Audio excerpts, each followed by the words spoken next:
pasien, personal. Next. Next slide, please. Ini kami lihat awalnya adalah dari pusat perawatan virtual yang pertama di dunia. Dia dari, mohon maaf, yang pertama sebelumnya. Nah, ini kita lihat dari Oktober 2015, mereka sudah membuat telehealth, sehingga kami satu rumah sakit BUMN sudah mulai 2017 membuat sistem integrasi ini. Ya, next. Jadi, sistem kesehatan ini yang berbasis teknologi adalah terhubung antara pasien di rumah dan video audio dua arah. Ya, next. Next slide, please.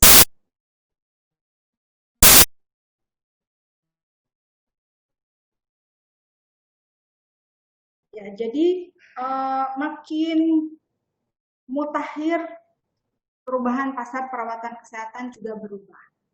Seperti itu. Sekarang pasien tidak lagi mencari dokter, tapi dengan teknologi kita langsung pasien bisa mencari, bisa dalam waktu cepat. Slide. Dari virtual ini kita bisa mendapatkan, kita belajar adanya tele-ICU. Tele-ICU ini di tahun 2000 bisa menurunkan tingkat kematian 35%. Kan biaya akan berkurang sangat jauh. Ya, dengan terintegrasinya semua ini. Ada lagi juga yang disebut telehospitalis. Dia dalam panggilan telepon dalam kurang dari 1 menit dia akan terhubung dan kurang dari 10 menit bisa menyelesaikan masalah. Itu sangat-sangat amazing pada saat itu. Sehingga juga bisa mengurangi antrian saat ketemu dokter dan pemeriksaan. Nah, implementasi ini langsung terarah. Biaya kerja juga lebih efisien, tenaga dokter yang mengurangi turnover, sehingga pasien juga bisa pulang lebih cepat. Nah, ini juga integrated care management-nya, program manajemen perawatan ini juga yang terpadu dan komprehensif. Kita sudah mulai dengan semua yang dibicarakan tadi Dr. Fatima. Jadi kerjasama dengan tim perawat bisa membantu pasien-pasien yang penyakit kronis di rumah. Ya, next. Engagement home pada virtual hospital ini juga kalau kita adalah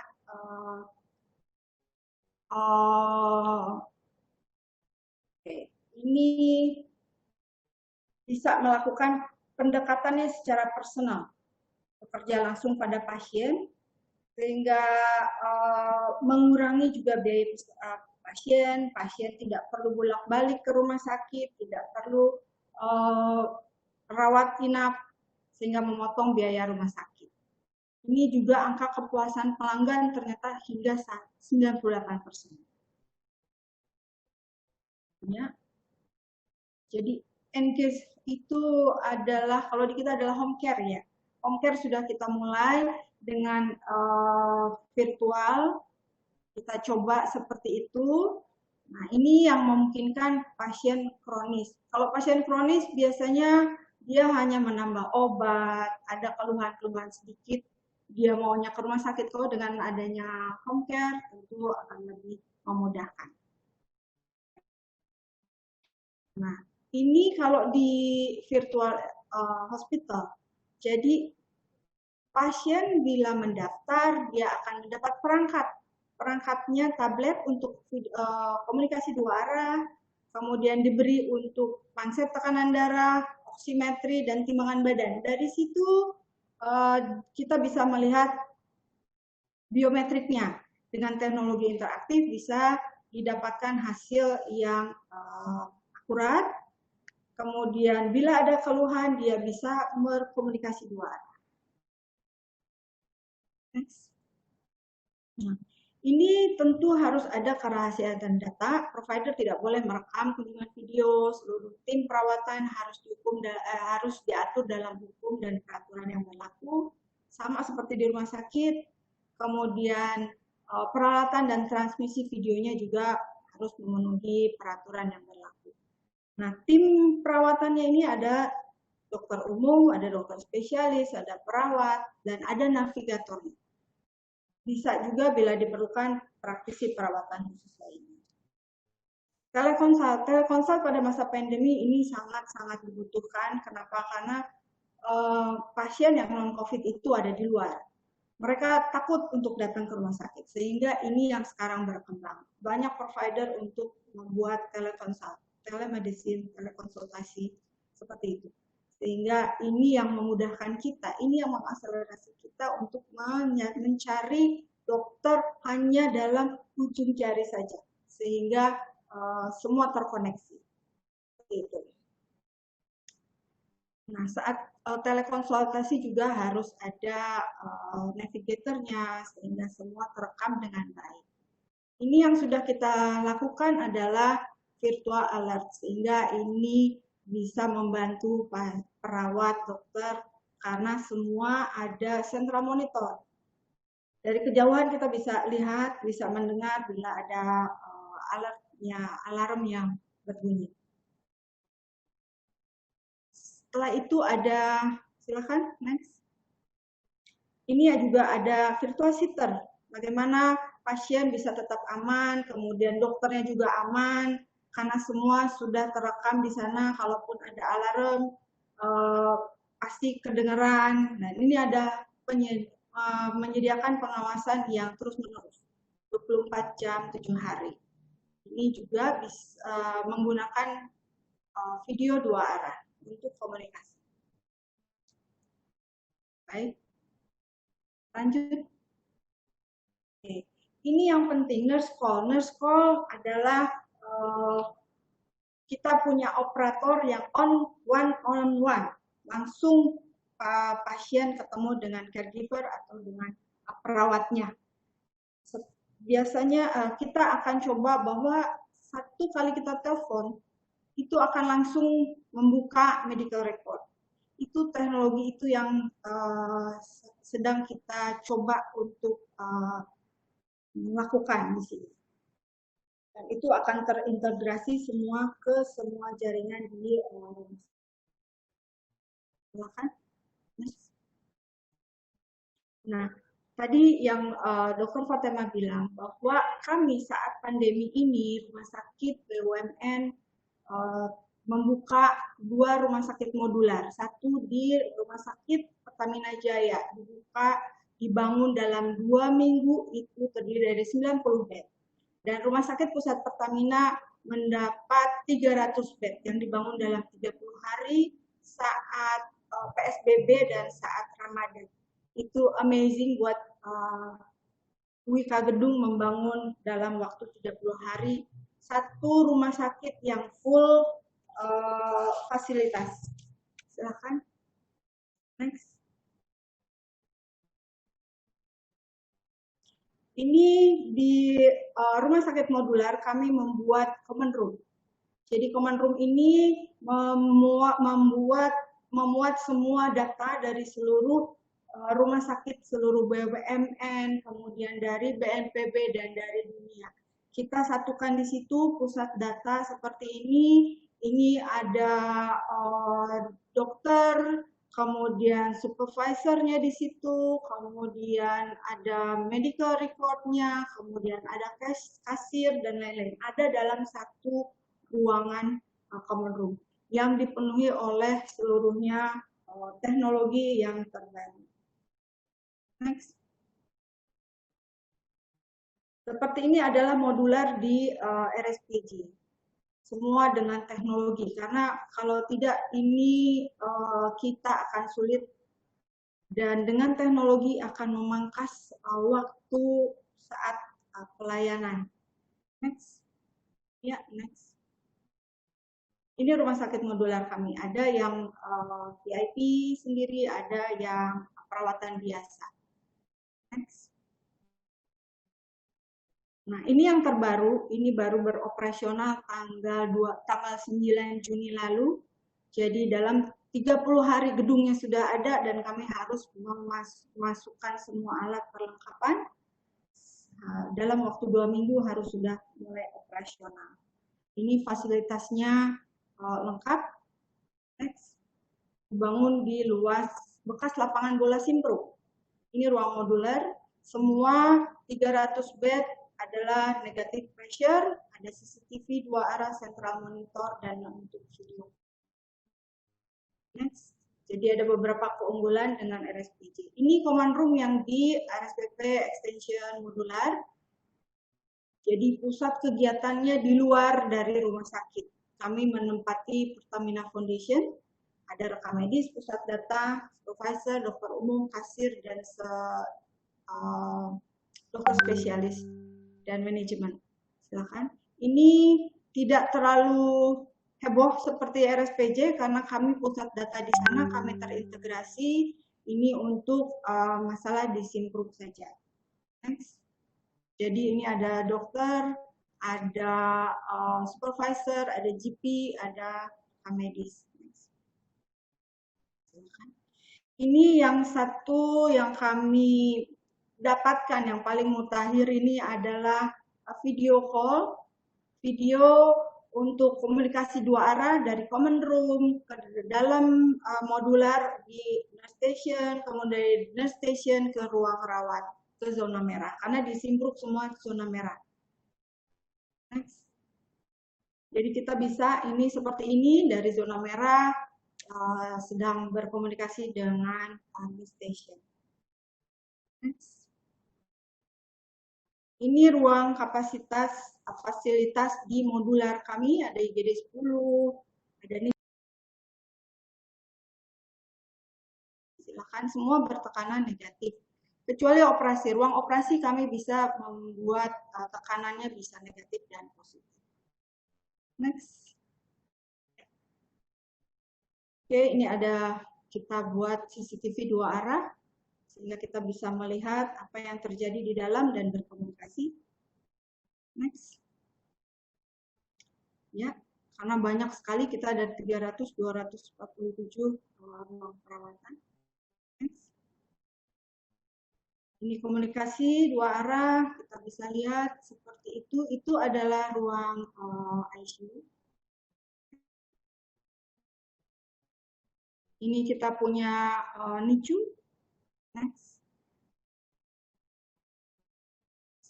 Next, ini central monitor dan ini bisa berhubungan langsung dengan farmasi karena farmasi adalah zona hijau. Kita lakukan komunikasi seperti itu. Ini ICU kami juga. Next. Ini VIP room untuk pasien yang sudah mulai bagus. Next. Ini ICU, kemudian kita ada fasilitas HD juga, kemudian di sini.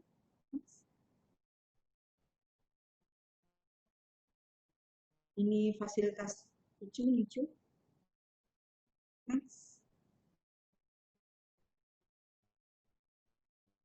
Next lagi.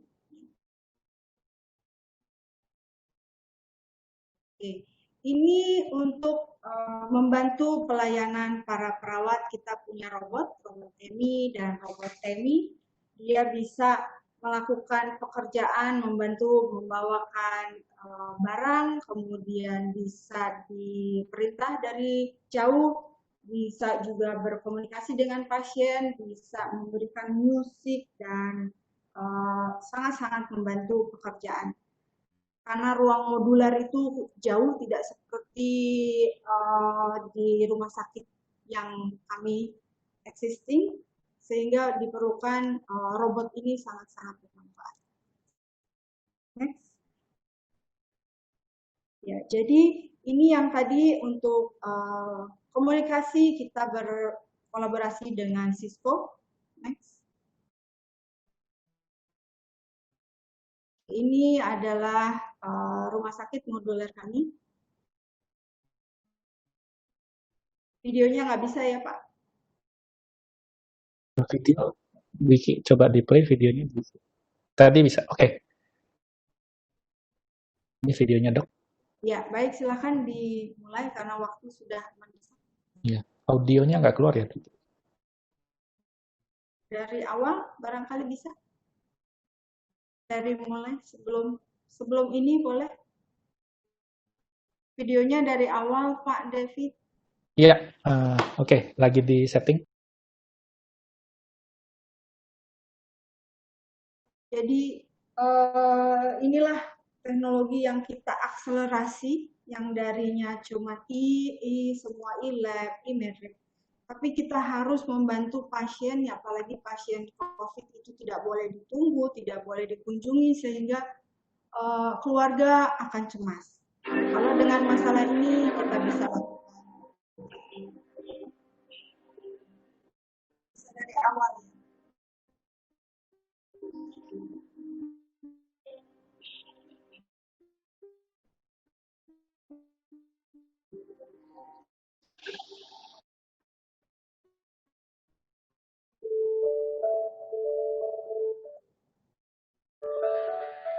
Kami Rumah Sakit Pertamedika Indonesian Healthcare Group memang diarahkan bahwa kami harus memiliki kontribusi yang besar kepada pemerintah Indonesia dalam hal memberikan pelayanan pasien COVID.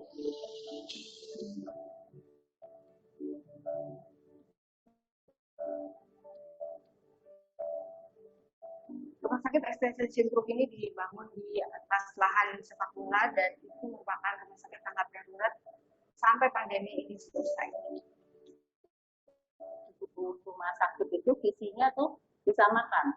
Kami menyamakan visi kami di seluruh rumah sakit BUMN itu 50% dari tempat tidur yang kami miliki dikonversi menjadi ruang rawat yang bertekanan negatif untuk pasien-pasien COVID dan kemudian menambah jumlah ICU. Kita menyadari bahwa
Baik, terima kasih. Assalamualaikum warahmatullahi wabarakatuh.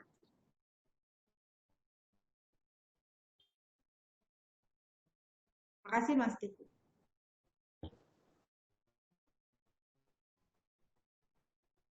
Pak Tony masih mute. Ya. Pak Tony. Baik, terima kasih paparannya Dr. Linda. Baik. Jadi sekarang kita akan menuju ke paparan yang berikutnya dari Dr. Lia. Sebelumnya saya akan bacakan dahulu kurikulum vitae dari Dr. Lia. Jadi beliau ini sekarang menjabat sebagai Sekretaris Jenderal Persi, namun beliau juga sebagai Direktur Perencanaan, Organisasi dan Umum di Rumah Sakit Jantung dan Pembuluh Darah Harapan Kita. Sebelumnya Dr. Lia adalah Direktur Medik dan Keperawatan di Rumah Sakit Umum Fatmawati selama 5 tahun, pernah di RSUP Persahabatan Jakarta dengan posisi terakhir sebagai Direktur Umum SDM dan Pendidikan, dan pertama kali berkarir di Puskesmas di Provinsi Riau. Dokter Lia juga aktif berorganisasi dari tahun 90 sampai sekarang di berbagai organisasi. Pada kesempatan ini, Dokter Lia akan memaparkan tentang tantangan dan kesempatan digitalisasi layanan kesehatan setelah COVID-19. Waktu dan tempat kami persilahkan. Silakan Dokter Lia. Mic-nya masih di mute, Dok. Ya, mic-nya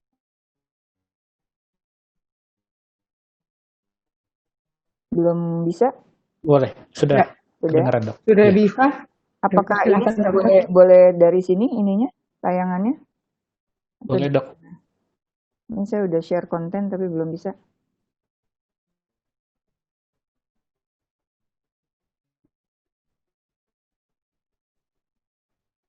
Ya, silakan dokter. Ya, Share baik. konten. Silakan. Ya, udah ya. Assalamualaikum warahmatullahi wabarakatuh. Selamat siang. Yang saya hormati Bapak Ketua Umum Persi, Pak Kuncoro. Juga di sini mungkin moderator dan juga ada Dr. Fatima serta Dr. Linda serta Pak David yang terima kasih sudah memberi kesempatan buat saya untuk sedikit share mengenai bagaimana sih tantangan dan kesempatan digitalisasi layanan kesehatan pasca COVID. Kita nggak bilang pasca ya, nggak tahu juga nih pasca atau mungkin COVID tetapi berdampingan dengan COVID. Saya akan mulai sedikit, jadi mungkin paparan saya ini tidak seperti di Pertamina karena lama, cukup panjang dan membangun khusus dari awal. Nah, mungkin pengalaman saya di sini rumah sakitnya memang sudah lama, tetapi bukan rumah sakit yang awalnya sudah di-set untuk COVID. Tapi bagaimana kita merubah untuk bisa melayani pasien COVID dalam waktu yang tidak terlalu lama juga. Jadi apa sih isu terkininya? Kita tahu bahwa Maaf, Dok. Screen-nya kayaknya belum keluar ya, Dok. Atau mau dibantu dari host Wiki, Dok? oh gitu. Oh ya, saya di sini Iya. keluar. Ya udah boleh dari sana aja. Kok di sini Oke. sudah keluar ya saya? Berarti saya mesti tutup dulu. Oke. Wiki bisa dibantu Ya. untuk share? Oke. Ya, oke. Slide. Ya. Jadi di sini juga ya tentang bagaimana sih digitalisasi ini. Nah, kita tahu bahwa isu terkini adalah satu, pasien non-COVID ya. Kita waktu awal kaget-kaget ada pasien COVID. Kemudian akhirnya pasien COVID itu membuat pasien non-COVID kurang mendapatkan perhatian. Dan bahkan sekarang ini kebalik, pasien yang takut ke rumah sakit karena takut ketularan pasien COVID. Nah, kemudian pelayanan rumah sakit menjadi sangat sensi ya, sangat selektif. Kalau memang rumah sakitnya rumah sakit rujukan COVID, dia akan minta yang datang itu benar-benar COVID. Jadi artinya dia sudah membawa keterangan ataupun sudah didiagnosa COVID oleh atau PDP ya dari rumah sakit yang merujuk. Nah, kalau pasiennya non-COVID, rumah sakit akan meminta begitu ada gejala sedikit dia akan meminta coba tolong cek. Nah, kemudian satu lagi yang problem tenaga kesehatan. Itu banyak yang tertular. Jadi kalau kita baca hari ini medsos isinya sebagian besar cerita tentang bagaimana tenaga kesehatan di rumah sakit itu banyak yang positif terhadap COVID. Sedangkan alat pelindung diri, kalau kita lihat di berita-berita, belum mencukupi, belum memadai. Kesulitannya sehingga cukup besar. Dan satu lagi juga yang menjadi kendala adalah uji laboratorium yang memang kurang banyak ya. Jadi sekarang di pemerintah sudah digiatkan ya, digalakkan untuk bisa kita melakukan uji laboratorium dengan target 30.000 sampel per hari. Tujuannya adalah supaya kita bisa menemukan dengan cepat pasien-pasien yang COVID positif dan mereka bisa diisolasi sehingga mengurangi penularan. Slide. Nah, bagaimana ya dampak pandemi global akibat COVID itu luar biasa. Ya, ini kita cerita di rumah sakit. Kita lihat hari demi hari peningkatan kasus COVID yang makin hari menyusul ya negara-negara maju. Kemudian tenaga kesehatan yang meninggal dunia di Indonesia dikatakan persentasinya lebih tinggi daripada di negara lain. Di negara lain tuh 1%, di kita ada beberapa tempat yang bahkan bisa sampai mencapai 5% sampai 6%. Kemudian ketersediaan alat pelindung diri yang beragam. Pada satu saat kita sampai sulit sekali mencari alat pelindung diri. Sekarang sudah ada, tetapi yang jadi masalah adalah mungkin jenis-jenis APD-nya maupun sekarang kita sedang mencoba bagaimananya tepat ya. Kemudian kewaspadaan tenaga kesehatan sendiri juga ini sempat pada satu saat menjadi heboh karena tenaga kesehatan itu inginnya semuanya pakai pelindung diri yang kalau bisa misalnya pakai N95 atau pakai apa yang artinya untuk grade 3 yang paling bisa melindungi. Tetapi ketersediaan APD ini kan tidak mungkin ya bisa mencakup seluruhnya. Dan kemudian bagaimana kewaspadaan masyarakat? Ini kita memang perlu jaga betul karena sebagian masyarakat merasa bahwa harusnya ini PSBB nih harus cepat lewat dan mereka harus cepat bisa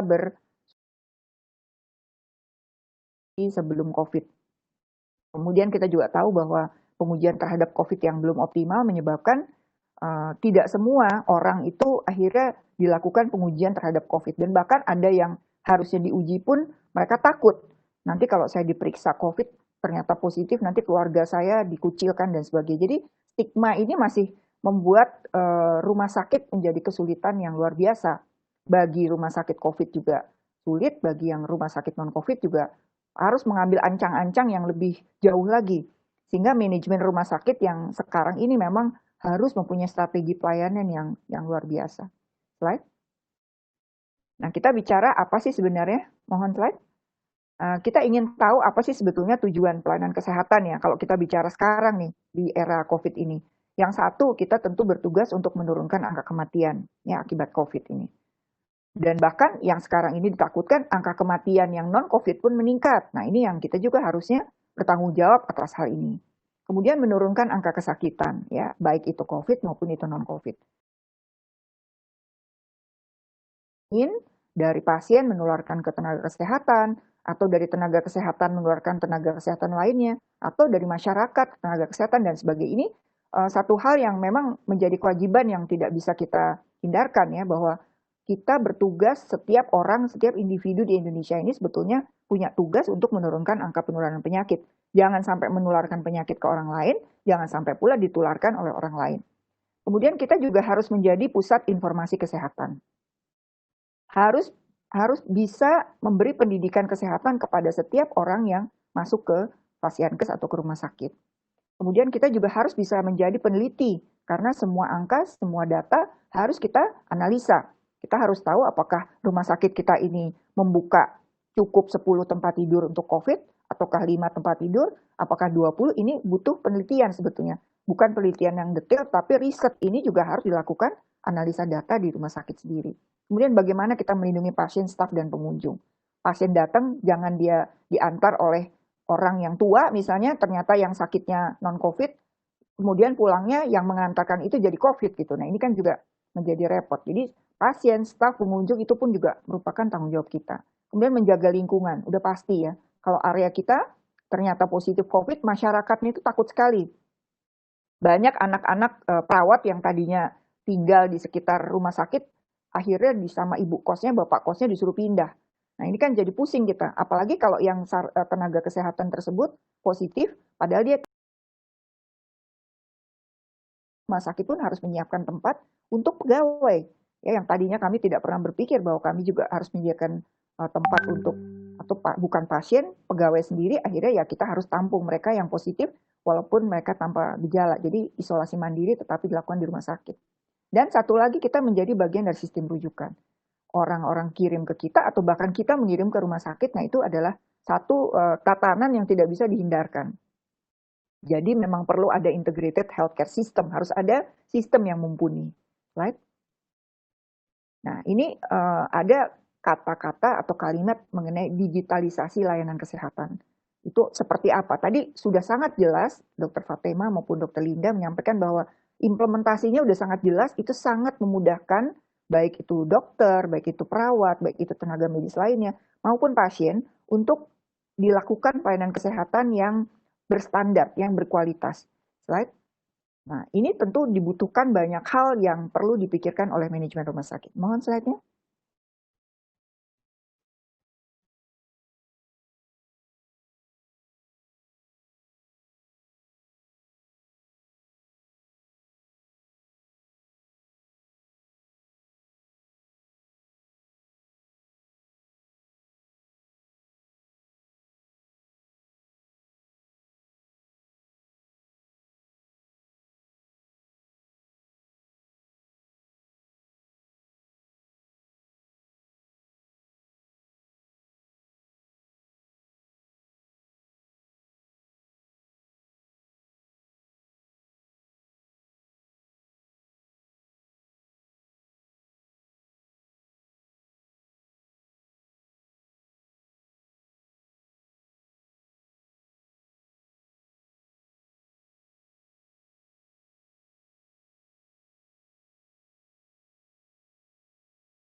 ketemu langsung, ketemu muka, tatap muka, atau dia bisa telekonsultasi melalui online.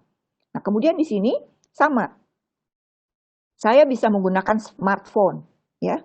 Saya mendengarkan apa yang dikatakan dokter, ya. Kemudian bisa ada lab testing, tetapi lab testingnya nih kalau kita mau pakai digital benar, mungkin saja bisa dilakukan dengan beberapa peralatan IoT, ya, yang kita bisa Internet of Things yang bisa dilakukan oleh pasien. Tapi kalau tidak, apakah dia datang? Tapi hasil kita jadikan satu pegangan lagi untuk menjadi diagnosa. Kemudian setelah itu kita akan ada analisa lagi dari, kalau kita online semua, kita akan ada analisa dari hasil-hasil yang dilakukan oleh sistem ini. Nanti setelah itu, online itu juga akan bisa melihat, ya. Jadi gini, kalau online itu bedanya kita selalu punya data benchmark. Jadi data benchmark ini akan punya data, kalau pasiennya keluhan ini, maka pengobatannya adalah ini. Jadi itu berdasarkan data benchmark ataupun data literatur yang memang ada sebelumnya. Tetapi ini permainan analisa ini kuat sekali di sini. Karena apa? Karena dokter tidak bisa meraih pasien. Dia tidak bisa meraba pasien, tetapi dia bisa konsultasi dan mengumpulkan data-data dari apa yang dia inginkan, yang hanya bisa dilakukan oleh pasien di tempatnya. Nah, disitulah perannya. Ya. Nah, kemudian condition management-nya adalah dia menggunakan digital resources lagi untuk bisa mengerti bagaimana treatment itu bisa diterapkan atau dimanfaatkan, atau bagaimana caranya pasien itu bisa menggunakan treatmentnya untuk bisa akhirnya dijadikan kesimpulannya nanti ada cost juga sama, ya.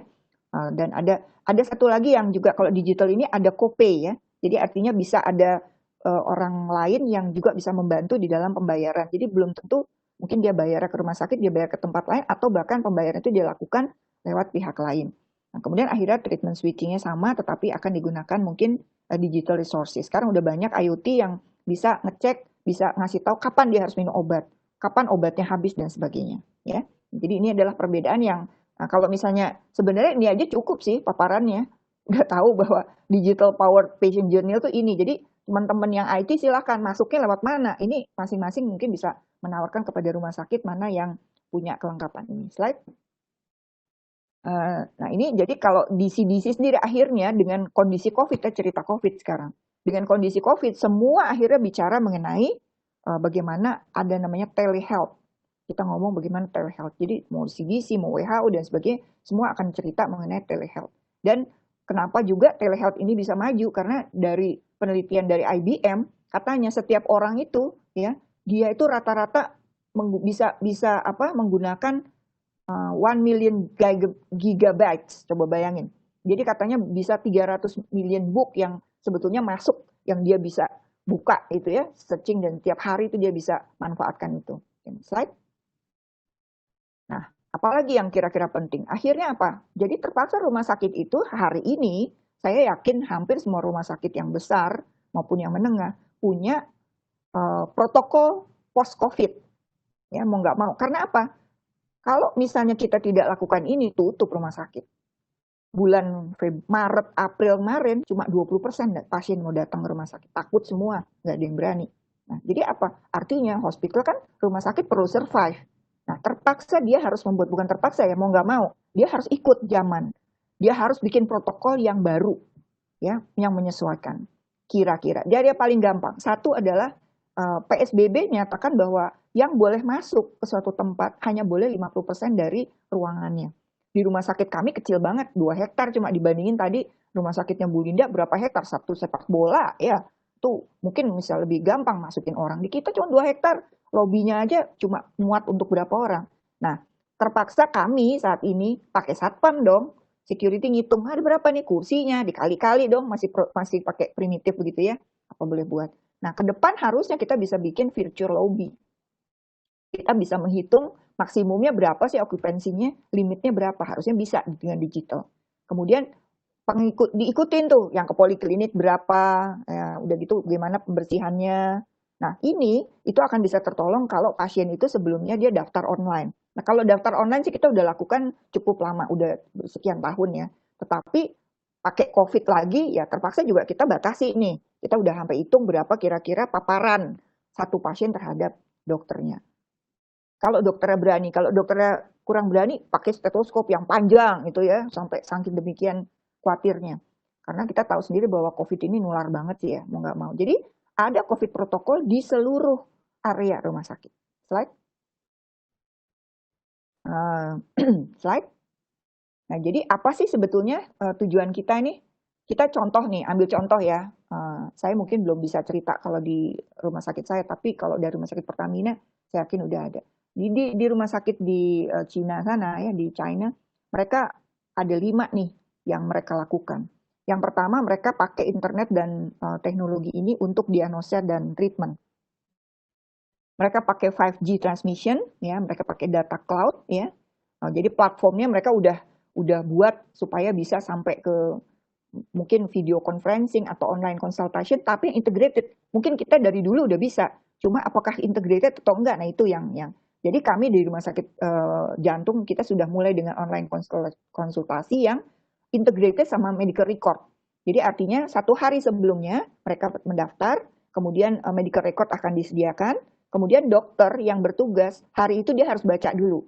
Dia harus lihat, dia harus tahu siapa pasiennya, supaya mempercepat online consultation ini baru akan dibicarakan. Nah ini aja udah membuat satu effort ya. Jadi ini juga karena membiasakan dokter, nggak ketemu orang tapi ngelihat dari layar, kemudian juga perawat harus ikut karena di kami telekonsultasi ini ada perawat, ada dokter dan ada pasien, harus ada 3 pihak.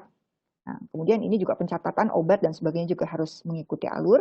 Kemudian ada robotik teknologi tadi udah ada di Pertamina ya. Kemudian juga ini ada penterjemah kalau di sana mungkin karena banyak orang asing, dan ada satu lagi ini kalau kita apa nih empon-empon ya. Ya kira-kira gitulah. Jadi ada tradisionalnya juga mungkin yang digabungkan. Slide. Nah, kemudian ada lagi ya ini contoh sama. Jadi sebelumnya jadi ada healthcare ini lewat internet. Mungkin ini saya rasa udah banyak rumah sakit di Jakarta atau di rumah sakit besar di Indonesia melakukan. Jadi pasiennya bikin appointment pakai smartphone, kemudian apa aja sih datanya diterimakan kayak tadi ya. Kemudian juga udah ada nanti datanya, nanti dicatat, kemudian nanti dan yang penting lagi kita sekarang ini alhamdulillah sudah ada aturan dari Kementerian Kesehatan yang menyatakan boleh dokter berpraktek online dengan catatan dia harus terikat oleh satu institusi.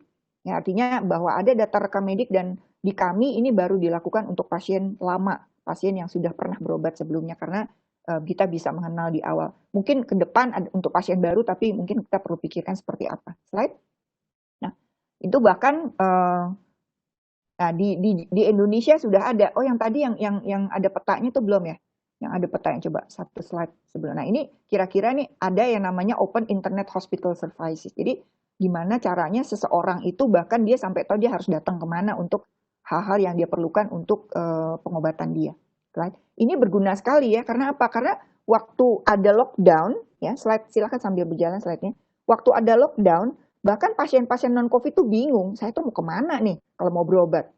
Jangan-jangan ditahan aja, jangan ada pasien meninggal gara-gara dia mau berobat bingung mau kemana, ya karena khawatirnya. Nah kalau dengan adanya sistem geographic information system, apa saya harus datang kemana? Itu bisa bahkan bisa diarahkan gitu. Nah di Indonesia kita perkenalkan udah ada yang namanya Sehatpedia ya. Jadi ini kalau Kementerian Kesehatan sudah mempunyai sebuah cloud hospital system. Jadi memang nantinya ya akan sampai ke payment maupun delivery systemnya. Ya, mudah-mudahan sudah bisa berjalan karena kalau kami di Indonesia di Persi ini ada 2.900-an lebih ya rumah sakit. Kita ada yang pemerintah dan ada yang bukan pemerintah. Nah kita semua kalau di pemerintah ini harus bergabung dengan rumah sakit online, harus bergabung di sistem rujukan terpadu, dan harus punya sistem yang berhubungan dengan sistem rawat inap. Nah, ini yang menyebabkan data kita sebenarnya sehari-hari pun sudah masuk gitu, dikombinasikan lagi dengan sistem Sehatpedia ini. Slide. Nah, tadi saya sudah cerita bahwa di rumah sakit jantung tempat saya berdiri tempat saya bekerja ini sudah ada juga konsultasi dokter spesialis dan alhamdulillah sekarang makin lancar. Kalau yang sebelumnya pasien masih gagap-gagap gimana daftarnya dan sebagainya, ini sekarang akhirnya sudah lancar. Kenapa? Kalau pasien jantung itu kan kebanyakan pasien-pasien kronik. Pasien hipertensi, ada pasien yang jantung bawaan yang dia memang harus kontrol ke dokternya. Nah, sementara kalau pasiennya takut COVID nggak berani kemari, obatnya bagaimana gitu. Nah, ini kita udah sampai dengan pengantaran obat sampai ke rumah.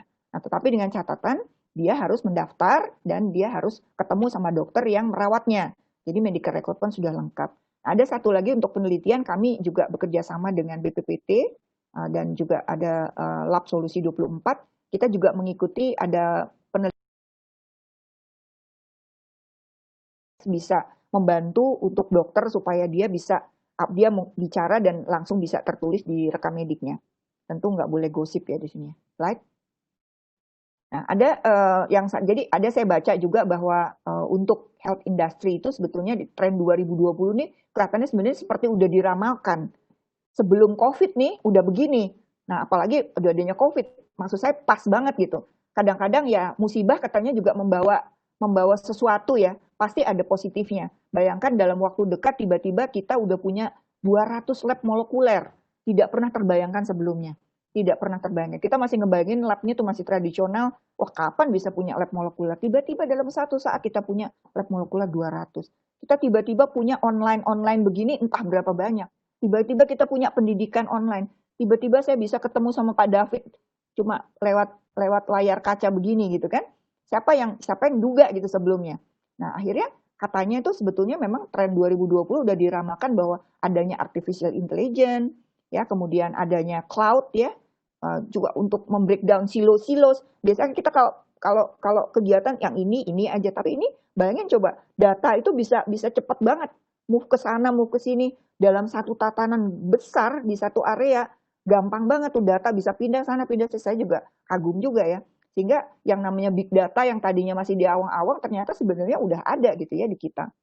Kemudian ada virtual solution-nya tuh katanya kalau medical profesional seperti sibuk, tapi sekarang emang makin sibuk sih karena banyaknya kegiatan dan dia harus mikir kalau saya datang aman nggak ya.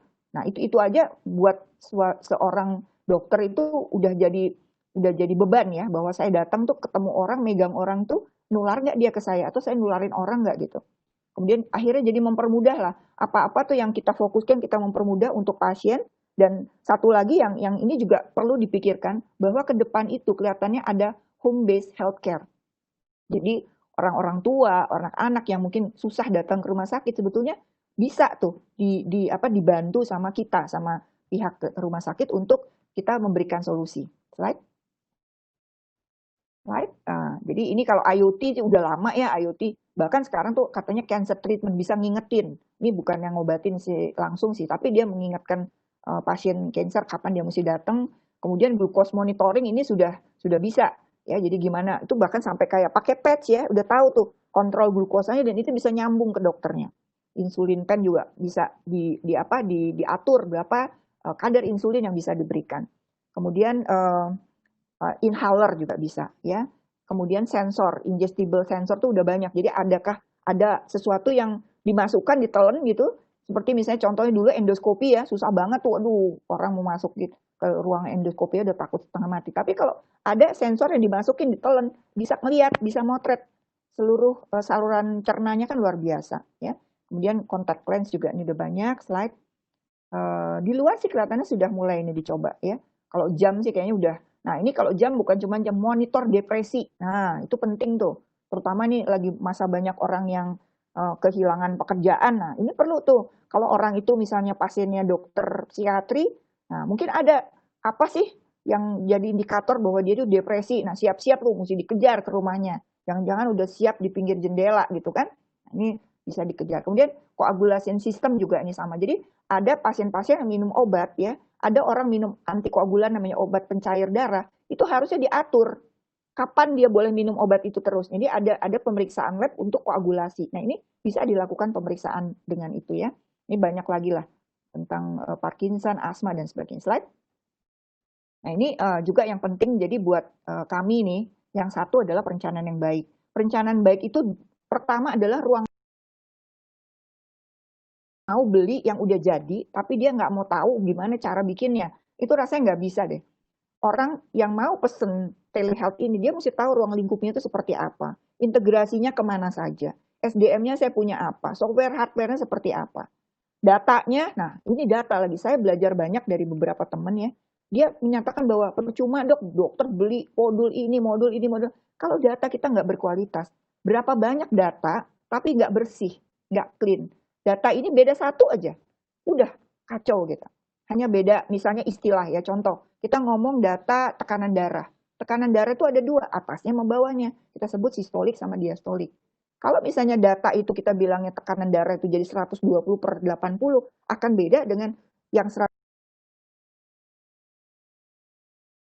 gitu ya. Saya susah menceritakan, tapi kira-kira itulah. Data itu harus berkualitas. Data itu bisa dipakai sama kita untuk menentukan nasib pasien berikutnya gitu. Nasib pasien itu ke depan seperti apa.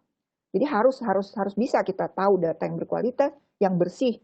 Jangan sampai ada data-data salah. Kemudian akurat, aman udah pasti ini urusan orang IT lah. Bagaimana mengenai security-nya. Sharing data lintas instansi dan organisasi. Ini sekarang terjadi. Data COVID, satu punya data ini, dua punya data ini, tiga punya data ini. Semua berebut. Jadi namanya rumah sakit, waktu awal nih, semua datang. Harus isi ini, harus itu. Jam segini harus masuk, pusing. Pusing kita karena apa? Karena harus laporan ke tempat yang berbeda-beda. Nah, syukurlah sekarang dari Kementerian Kesehatan udah ini loh portalnya satu aja, laboratorium satu aja. Nah, tapi dengan catatan tentu data itu harus benar-benar yang baik tadi. Makanya kan harus ada dong sharing data ini harus ada regulasinya. Boleh nggak saya kasih data ini ke misalnya ke dinas kesehatan karena saya rumah sakit pemerintah vertikal di bawah Kemkes kan gitu ya. Jadi ini akhirnya harus ada tata aturan datanya seperti apa yang bisa di-share. Mekanisme transmittingnya gimana? Kalau zaman dulu, oh kalau Anda nggak pakai program ini nggak bisa, harus cocok bahasanya. Kata orang IT ya, saya juga nggak ngerti. Oh kalau misalnya Anda pakai itu nggak bisa. Kok sekarang saya bilang bisa nih pakai handphone, apapun bisa masuk. Mau pakai WhatsApp, mau pakai apa? Nggak pernah dia nanya Anda pakai sistem apa, HP apa. Nggak tahu tuh rahasianya apa. Tapi transmitting data, sharing data mestinya bisa. Terus jaringan. Nah jaringan kadang-kadang masih ada yang jadul. Ini ada orang First Media nggak sih nih? Masa saya udah 3 hari, hampir seminggu nih, First Medianya mati di Bekasi. Apa karena di Bekasi ya? Nggak bisa. Waduh, kita kalau anak-anak zaman sekarang nggak ada koneksi begini, protes terus. Nah, sekarang satu lagi yang juga tak kalah penting adalah pemahaman dan konsistensi pengguna. Pengguna itu mesti ada pembelajaran. Jangan dia mau beli doang, namun nggak mau pakai, nggak mau masukin. Nah, data yang masukin siapa? Pengguna. Data yang menelaah siapa? Pengguna juga. Itu tolong. Jadi, nah kita pengennya sih kayak begini. Tadi kan ada ruang komando yang disebutkan Dr. Fatima tadi. Harusnya tuh siapa yang duduk di situ? Kan pengguna juga. Ya, jadi kalau cuma ngomong-ngomong doang sistem itu saya yakin nol lah itu. Tapi kalau memang komitmen ya penggunanya juga harus paham dan harus konsisten. Slide. Jadi ini contoh command center, katanya bisa integrasi, bisa IoT, bisa dashboard. Nah dashboard juga penting karena sebagai apa sih yang saya butuhin datanya dan sebagai management decision itu harusnya punya dashboard. Dan ini ada big data analytic, geospasial tadi saya sampaikan ya area dan early warning system. Slide. Ini saya pinjam punya ada satu teman ya di provider. Nah ini ada satu lagi yang menarik nih, saya pengen lagi mau belajar nih. Ada video analitik, jadi intelligent video analitik. Karena ini cocok banget nih sebetulnya buat COVID ya. Kita lihat ada face recognition, ya ada crowd analytic, ada cross line analytic, people counting dan sebagainya. Ya kita lihat seperti apa. Slide. Jadi ini ceritanya katanya dimulai itu dari parkir nih, dari orang masuk. Itu harusnya udah ketahuan nih. Kalau dia pasien lama, mestinya dia tahu, oh nih si ini masuk ke tempat saya, ke rumah sakit saya, ada berapa orang yang ada di sini. Nah, kemudian nanti itu tadi ya, bahwa oh kalau gitu kita harus kepenuhan nih, tutup misalnya. Kayak toko, sekarang toko itu harus masuk 4/4, yang lain ngantri di luar. Ya, nah, mungkin rumah sakit juga harus gitu. Slide.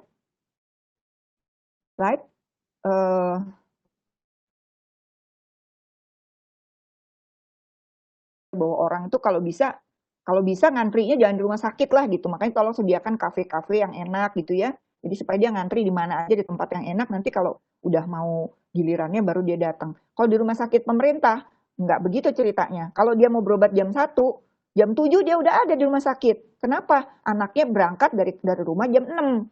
Kalau saya berangkatnya belakangan, saya ditinggal dan saya harus naik kendaraan umum, males. Jadi dia jam 6, jam 7 udah nyampe rumah sakit. Kalau enggak alasannya ketemu temen reunian, karena di tempat saya banyak pasien BPJS yang sudah manula. Jadi reuninya di rumah sakit ya. Jadi ini ya mungkin ini adalah habit ya dari masyarakat. Slide.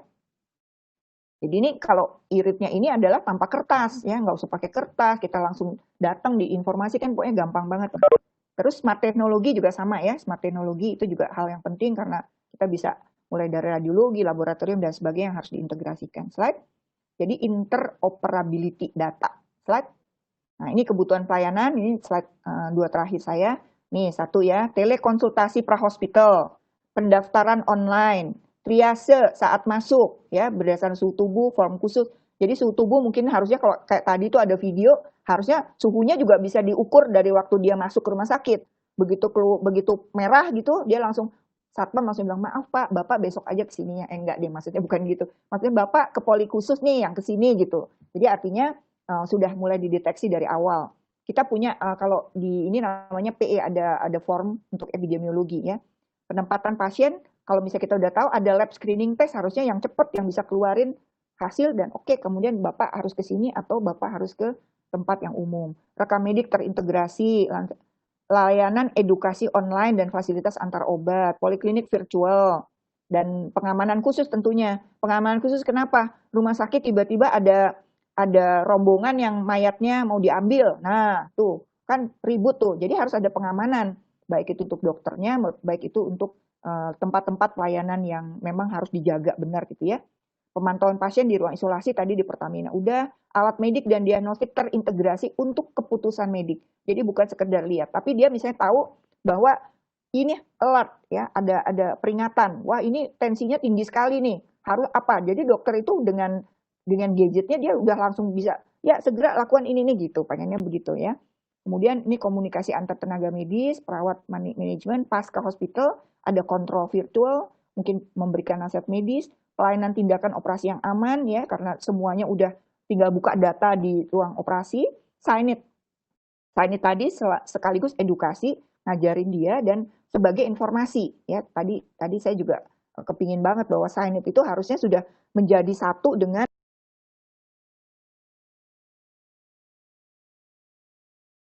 informasinya udah sangat jelas ya.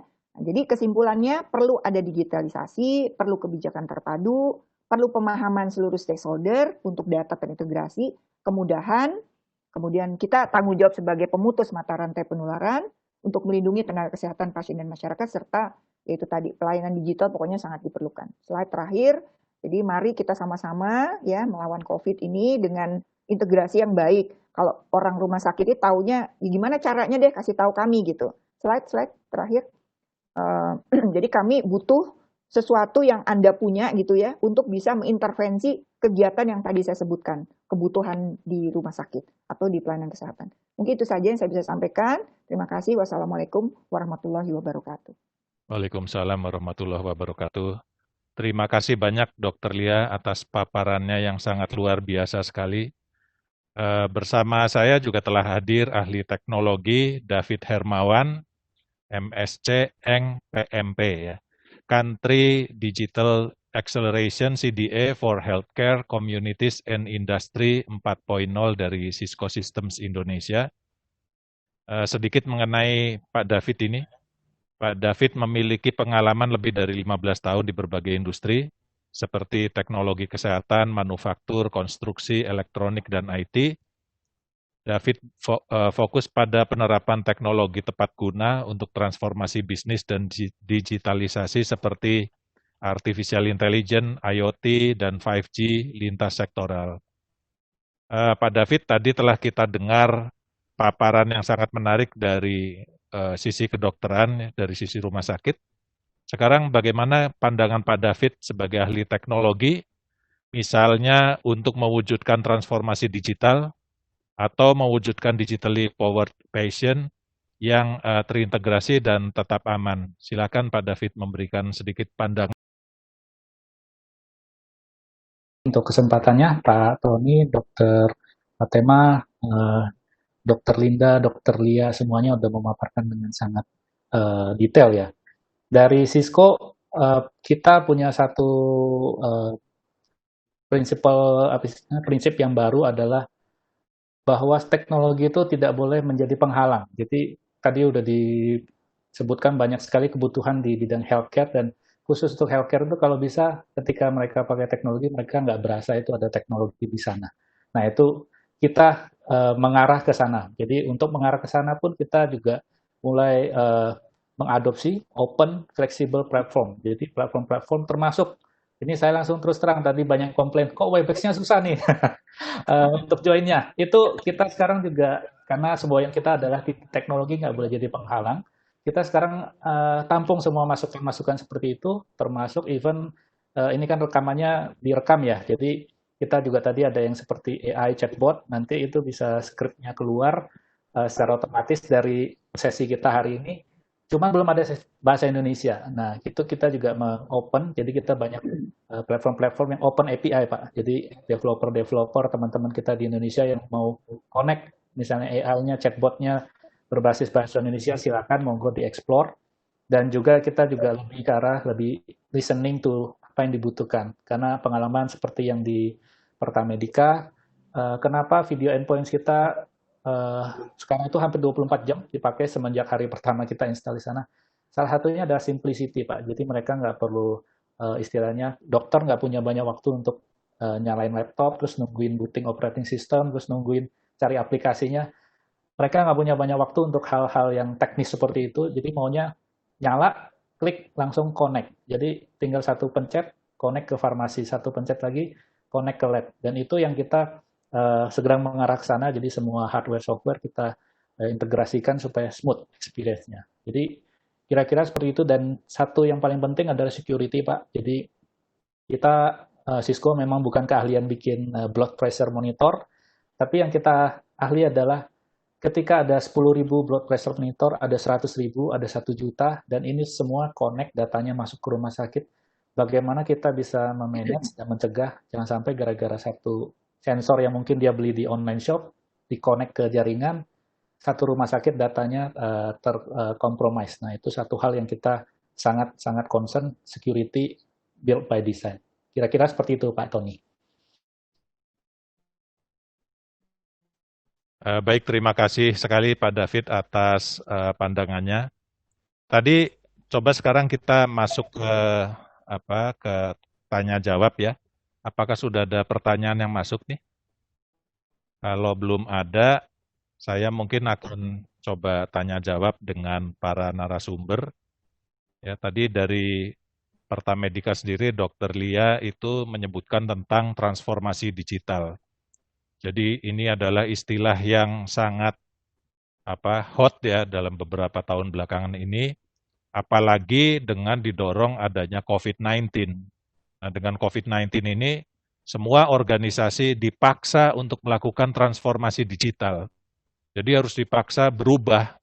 Kalau tidak berubah, kemana itu organisasi itu? Itu bisa tidak relevan lagi. Nah, saya sangat senang tadi Rumah Sakit Pertamina itu menyebutkan tentang transformasi digital. Saya ingin mendengar dari Dr. Linda, kira-kira faktor-faktor apa saja sih yang dirasa paling penting selama melakukan transformasi digital di Rumah Sakit Pertamina? Silakan Dr. Linda. Terima kasih Pak. Jadi kami sudah mulai tahun 2017 itu mulai memasukkan semua e-medical record, e-radiologi dengan teknik AI seperti itu. Nah, sekarang dengan adanya pandemi, karena teknologi itu berkembang terus, kami rasanya masih ketinggalan. Apalagi kami di Rumah Sakit BUMN, kami ada rumah sakit RSPP, RSPJ, kemudian ada PLNI, itu berkolaborasi untuk membuat mengakselerasi bagaimana pasien mulai datang sampai dia bisa klaim dari front to end. Dan itu memang membutuhkan effort yang sangat-sangat berat buat teman-teman untuk mentransformasi, mengedukasi bagaimana caranya untuk mulai mengisi Google Form yang semua harus lapor ke sini, kita harus lapor ke sini, dan lain-lain. Nah, itu dibuatlah dengan memakai pusat data di Common Room itu, kita membuat sheet platform yang terintegrasi sehingga memudahkan kami, apalagi di Pertamedika, IHC itu ada 70 rumah sakit, Pak. Jadi itu saja untuk awal-awal kita masih sering harus sering disiplin. Kapan kita mengisi data itu? Kapan kita mengambil data itu? Seperti itu, Pak. Ya, sangat menarik, Dr. Linda. Ini Ya, berarti di sini kuncinya memang terintegrasi ya. betul. Harus ada pusat data, Ya, terintegrasi, dan saya rasa ini mengintegrasikan 70 rumah sakit itu bukan sesuatu hal yang mudah. luar biasa. Itu di Pertamina maupun non-Pertamina ini sangat sulit. Nah, apalagi di Persi. Saya melihat kalau Persi itu rumah sakitnya bukan 70, tapi lebih dari 2.800, bahkan mungkin lebih dari 2.900 tadi Dokter Lia bilang. Ya, Tapi ini sebetulnya kalau kita bisa terintegrasi, ada pusat datanya, ya. betul. Saya rasa ini barangkali mungkin diterapkan untuk ke seluruh rumah sakit di Indonesia. Nah, saya Ya, ingin mendengar pendapat Dokter Lia sebagai Sekjen Persi. Kira-kira apakah cara Pertamina ini melakukan transformasi digital ini bisa ditiru di rumah sakit lain di Indonesia? Silakan Dokter Lia. Iya, terima kasih. Jadi memang dalam satu keputusan ini ada yang memang harus dipaksa. Ya kalau menurut saya. Harus dipaksa apa? Karena zaman dulu itu kita selalu menganggap IT itu mewah. Ya, jadi kita ada mungkin kalau kita ya selalu bilangnya mahal. Jadi nggak semua rumah sakit itu kepikiran gitu loh mau bikin IT ya. Nah, tapi saya kira sekarang ini kita udah nggak bisa bilang begitu. Yang paling gampang itu tadi handphone semua orang akhirnya semua punya gitu. Dan itu apakah bukan teknologi? Nah, jadi caranya tapi itu tadi harus dipaksa. Kalau mau 2.900 atau mau itu harus dipaksa. Nah, contoh salah satunya Kementerian Kesehatan sudah memaksa nih rumah sakit pemerintah ya. Yang pertama itu bikin rumah sakit online. Di absen tuh, Pak. Di absen. Nih, jam segini nih kok rumah sakit ini belum laporan. Nah, itu dipaksa. Terus yang kedua sekarang tambah lagi dipaksa lagi dengan adanya COVID. Paksa laporan ini, laporan. Jadi maksudnya laporan kasus kan mesti lapor. Laporan pemeriksaan lab mesti laporan. Nah, itu memang kalau menurut saya mau nggak mau kalau untuk kayak begini ini memang harus ada regulasi. Jadi harus ada pemangku kebijakan yang menetapkan regulasi ini. Mau seperti apa, mau ruang lingkupnya di mana. Nah, mungkin kayak kalau di rumah sakit Pertamina nggak disuruh sama dokter Fatema, mana nih dokter Fatema? Dokter Fatema galak itu. Ya dokter Fat ya? Oh, nggak ada orangnya. maaf. Itu memang benar-benar ya, dokter Linda, benar nggak? Itu harus dipaksa, sama di tempat saya. Udah bikin program ini, udah dikerjain. Belum Bu, ininya soalnya belum. Kenapa? Datanya belum masuk. Terus ngambilnya kapan? Ada di sana Bu. Ya ambil dong gitu. Jadi saya sih kalau mau ngomong memang harus dipaksa. Nggak ada jalan lain. Kita harus paksa, jadi bikin regulasi. Ya kalau memang artinya itu belum nasional, ya sudah kayak di Pertamina, bikinlah regulasi Pertamina. Kayak apa tuh silakan. Kalau di rumah sakit pemerintah, buat regulasi rumah sakit pemerintah. Kalau misalnya mau Persi bikin, agak susah. Agak susahnya apa? Karena kami macam-macam sifatnya.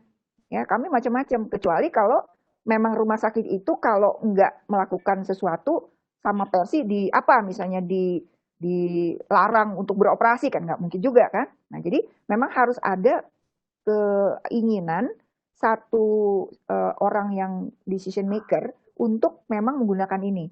Jadi kalau ditanya seperti apa, kalau saya penerapannya ya memang harus ada regulasi kebijakan yang tinggi. Itu yang ya seberapa tingginya ya setinggi itulah yang kita bisa lakukan. Baik, terima kasih Dokter Lia. Ini memang betul sekali ya, harus dipaksa dari atas. Memang dari pengalaman saya juga selama ini yang namanya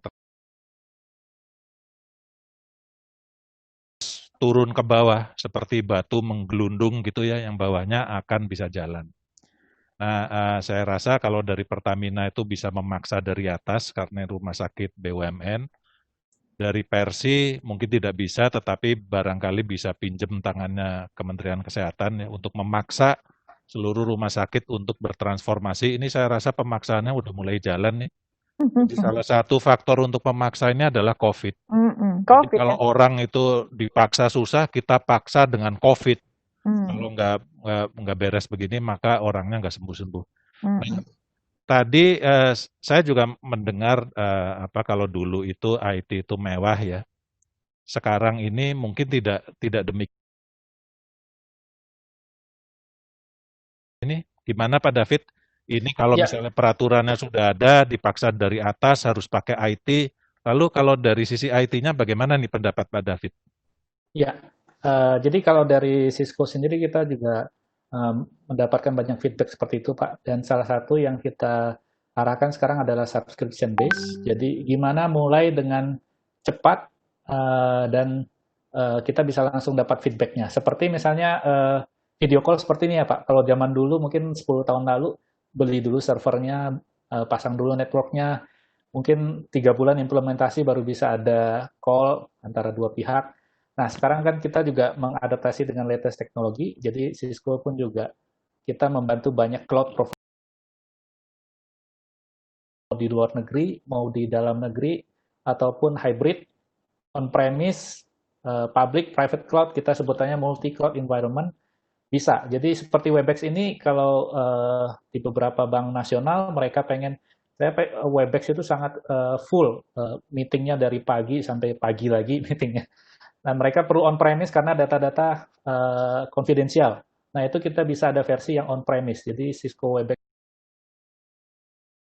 Misalnya puskesmas, Pak saya maunya cuma satu, pokoknya saya pengen mulai dulu nih. Bisa, itu juga bisa langsung kita buatkan account tanpa dia perlu beli server dulu, beli budget, ada budget untuk beli router atau switch yang canggih dulu, baru bisa. Tapi dengan subscription base, kita buatkan account, dia langsung bisa hari itu juga memulai layanan ini dan sambil berjalan dia jadi tahu, oh kira-kira layanan seperti ini yang saya butuhkan.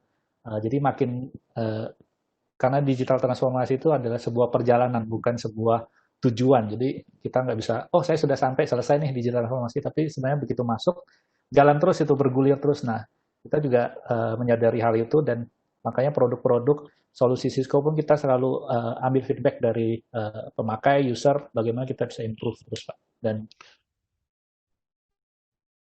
Suaranya Pak David ini terputus, kesempatan untuk saya masuk. Jadi menarik sekali tadi menurut Pak David, tadi saya dengar bahwa kelihatannya solusi sekarang itu merupakan pilihan ya. Jadi apakah mulai dengan itu cepat. bisa ditaruh di cloud atau ditaruh di on-premise. On-premise itu artinya sistem milik sendiri. Nah, ini kebetulan juga ada pertanyaan ini dari Flor ya, dari Dr. Madiono kepada Dr. Lia nih. Bagaimana menurut pandangan Dr. Lia terkait data rekam medis yang disimpan di cloud dengan peraturan yang berlaku di Indonesia? Silakan Dr. Lia.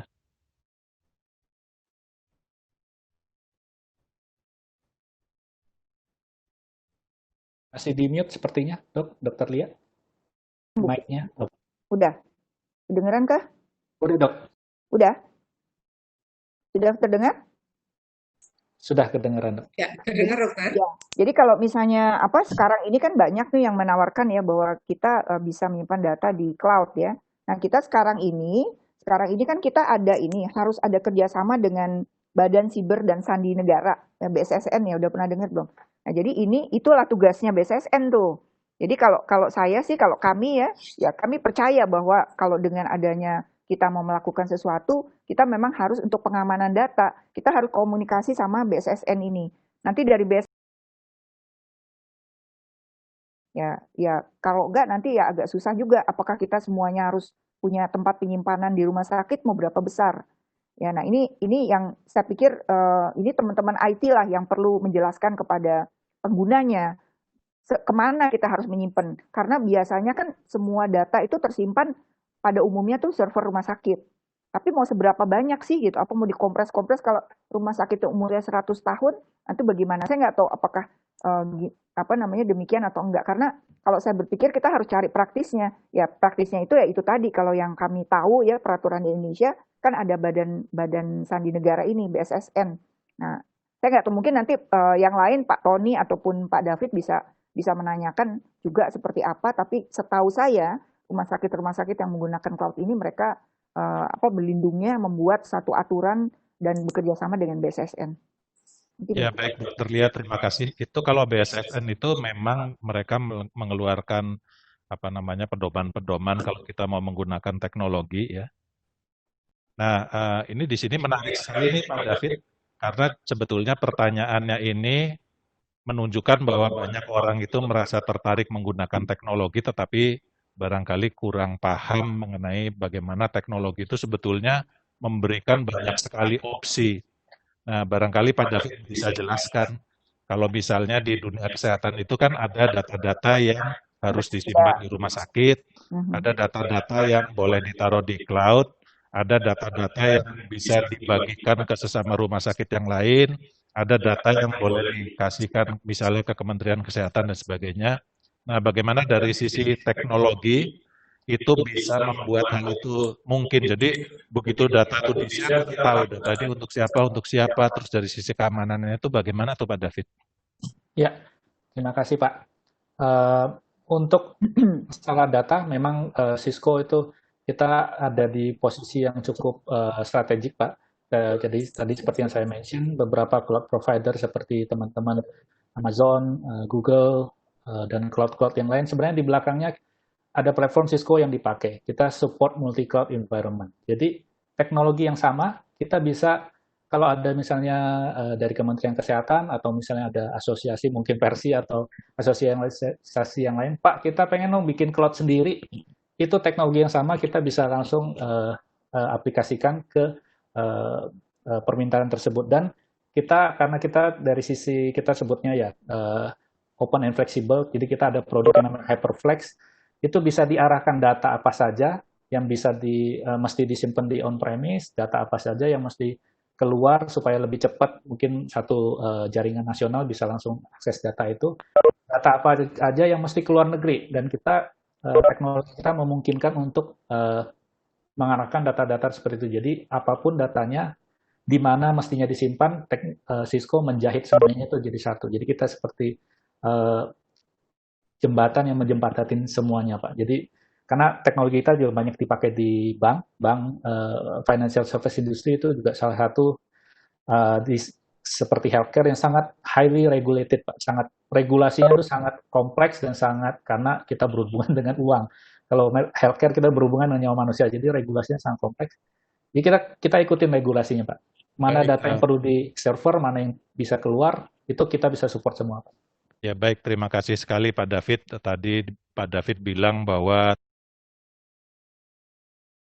Cisco itu seperti jembatan ya, itu sesuai dengan simbolnya Cisco yang jembatan Golden Gate ya Pak David. Ini apa namanya, saya rasa kalau penggunaan teknologi ini bisa mendorong orang itu membuat segala sesuatunya itu dengan sangat cepat ya. Ini juga terkait sama tadi dari Rumah Sakit Pertamina, Dr. Linda bilang bisa membangun rumah sakit modular Pertamina itu dalam 30 hari. Itu kira-kira apa sih yang dilakukan itu Dr. Linda kok bisa 30 hari itu barangkali bisa share sedikit. Baik, jadi rumah sakit modular itu dibuatnya modul Pak. Jadi kayak Lego, sama seperti rumah sakit Galang. Jadi Wika Gedung membuat itu harusnya masuk MURI karena apa? Karena itu saat PSBB. Kemudian Ramadan. Seperti itu. Jadi dibuat khusus untuk tanggap darurat saja sampai pandemi ini selesai. Makanya namanya RSPP Extension Modular COVID-19. Kenapa dibuat? Karena di RSPJ tidak menampung itu terlalu banyak sehingga Pertamina untuk negeri ini membuat modular RSPP Simpro khusus COVID. Jadi hanya sebentar, dibangun cepat, kemudian kami mengisi dengan cepat semua kabel data dan lain-lain. Seperti itu Pak. Jadi memang ini khusus untuk COVID. Demikian Pak. Baik, terima kasih sekali. Menarik sekali ya rumah sakit bisa dibikin secara modular. Itu pasti karena didorong adanya COVID ya dokter. Iya. Ya itu kalau di dunia teknologi juga sekarang semuanya sudah model-model modular seperti itu. Makanya mungkin cepat. Terus ada satu hal lagi tadi dari Dr. Linda yang menarik. Nurse call ya. Itu sekali pencet tombol maka seluruh medical record bisa diakses. Nah itu gimana sih caranya bisa melakukan seperti itu dok? Jadi saya datang ke rumah sakit Pertamina yang ini, data medical saya yang ada di rumah sakit lain bisa muncul di situ tuh gimana itu, Dok? Nah, itu kami sedang working in Oh progress, gitu. Pak. Iya, saya Iya. maunya itu. Jadi kita masih teleconsult dan itu masih ada perawat yang membantu. Nah, kita maunya sekali pencet datanya keluar. Itu makanya saya mau tanya nih Pak, bisa apa enggak? Oh, baik-baik, ya. Nah, ini sangat relevan sekali nih, apalagi Dokter Lia ya di Persi itu pegang banyak sekali rumah sakit. Nah, Ini sangat ideal sekali kalau data medical record itu bisa diakses di seluruh rumah sakit itu, Dokter Lia. Hmm. Nah, kira-kira apa sih yang bisa dilakukan oleh Persi untuk mendorong medical record itu bisa terintegrasi dan bisa diakses dari seluruh rumah sakit itu dan apa yang bisa dilakukan? Kira-kira kendalanya di mana saja? Kalau kita mau bikin integrasi gitu, harus ada standarisasi. Ya, jadi mau nggak mau tuh harus ada standarisasi, banyak yang harus dikerjain nomenklaturnya atau apa. Jadi harus standar. Kalau saya ngomong di sini A, itu artinya A yang sama di seluruh rumah sakit. Itu pekerjaan yang nggak mudah. Jadi memang tadi yang pertama yang kalau saya bilang kalau mau diintegrasikan itu standarisasi. Kedua willingness, mau nggak? Nah, manfaat nggak gitu? Ya kalau misalnya mau, ya berarti kita memang harus mengarah itu, standarisasi, harus punya kebijakan bersama yang dihormati gitu. Karena kita terus terang aja agak sulit nih, satu rumah sakit dengan rumah sakit lain aja punya protokol yang lain-lain, beda-beda. Nah, itu jadi agak sulit ya. Makanya kalau saya lihat yang punya integrated untuk rekam medik ini kebanyakan corporate. Pertamina bareng Pertamina misalnya. Awal bros dengan awal bros atau silom dengan silom. Untuk corporate mereka bisa punya bahasa yang sama. Itu aja standarisasi, kalau memang mau ya bikin dulu itu standarisasinya supaya nanti jangan sampai istilah yang dipakai beda. Sebab kalau medis tuh agak rawan ya, agak rawan. Saya khawatirnya kalau misalnya nggak sama nanti jadi salah dalam decision pengobatan. Jadi minimal ya itu standarisasi yang penting. Ya, baik, Dok. Ini sangat menarik ya, apalagi kalau tadi Dokter Lia menyebutkan 3 nama rumah sakit yang berbeda. Kira memungkinkan apa enggak ya, Dok ya? Misalnya rumah sakit Pertamina sama Awal Bros sama Siloam gitu, Ya bisa nanyanya sharing. sama Pertamina tuh, nanyanya. Tapi kan kalau Persi itu mungkin bisa memfasilitasi. Nah, mungkin ini saya coba tanya Pak David nih. Ini kalau data itu tersebar di mana-mana nih Pak David. Iya Pak. Jadi gimana sih caranya supaya kalau saya masuk ke rumah sakit A, kemudian saya sebelumnya pernah dirawat di rumah sakit yang lain, nah itu data rekam medis saya bisa muncul di A, itu kira-kira teknisnya gimana tuh Pak David? Iya. Jadi sebenarnya kita ini mungkin sekitar 15 tahun yang lalu kita sudah teknologinya sebenarnya udah ada, jadi di scan di Indonesia bisa dilihat dari Singapura, langsung connect kita pernah piloting itu juga, bahkan bisa langsung operasi, dokternya di Singapura, pasiennya di Indonesia, di sini ada dokter yang diarahkan dari sana, jadi live gitu Pak. Jadi secara teknologi sangat-sangat memungkinkan dan kami juga bersyukur ini kita berkolaborasi dengan Persi, ini medtech yang pertama Pak ya. Nanti kan dari 12 seri itu banyak teman-teman dari teknologi yang lain yang ikutan sharing juga. Cisco berterima kasih dikasih kesempatan pertama.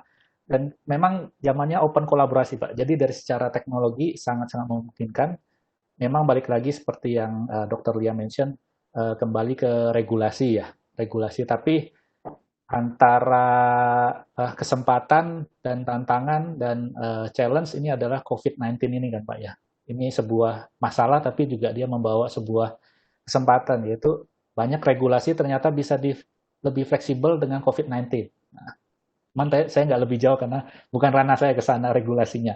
Tapi kita lihat sebenarnya memungkinkan Pak. Dan dari teknologi kita dan teman-teman sangat siap untuk mendukung dari Persi atau komunitas rumah sakit atau komunitas dokter, pengennya ngapain nih? Kita siap di belakang, teknologinya tuh udah ready, tinggal dikasih aba-aba, kita go bareng-bareng. Ya, baik. Terima kasih Pak David. Ini kelihatannya memang kalau dari sisi teknologi tidak ada isu sama sekali ya.